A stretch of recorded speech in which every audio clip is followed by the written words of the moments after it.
Good day. This is an excerpt from our comments to the Finance Committee on the strategic benefits of a multilateral approach to trade policy in the Asia-Pacific region. This is from June of 2021. Authoritarian regimes see the protection of the ruling party in one of two ways. One is simply the preservation of political and social power. The other way they see it is that the ruling party is committed to its ideals, and they fear that outside influences will threaten the nation's way of life.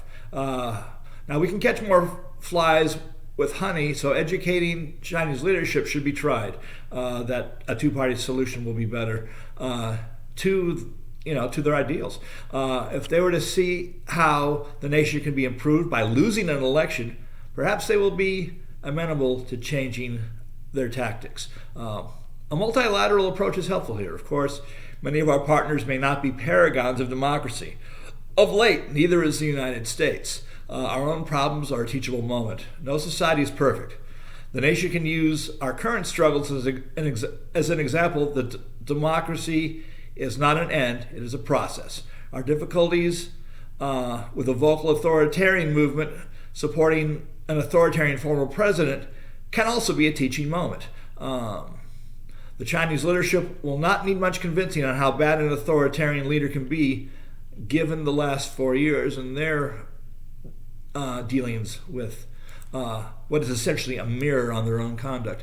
Multilateral nationalism on this issue should cast a wide net. It might even be an occasion to make peace with recent enemies, especially the Islamic Republic of Iran, including them in a coalition of conscience regarding the Chinese Turkmen, as well as dealing with the Taliban, which is not their problem, would be a powerful statement.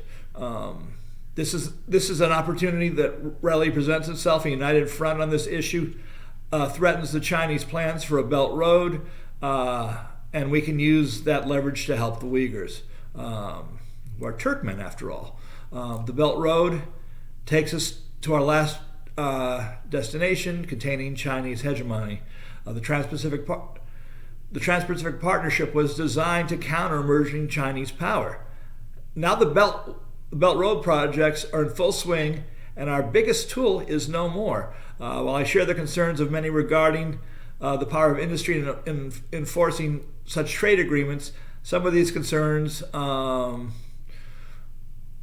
allayed by the recently negotiated U.S.-Mexico-Canada agreement. The gains for workers and the environment should be migrated to all such agreements, and the TPP process should be reopened. The final question is to examine who killed the TPP and why. Was this a case of an inept presidential candidate running amok, or did he gain popularity from raising the issue? Was it merely sparring between the major campaigns that killed the agreement, or were there more organized interests behind the scuttling of TPP? Congress should want to know, and so should the FBI, or at least the Federal Election Commission, see if money had anything to do with it. That is this attachment.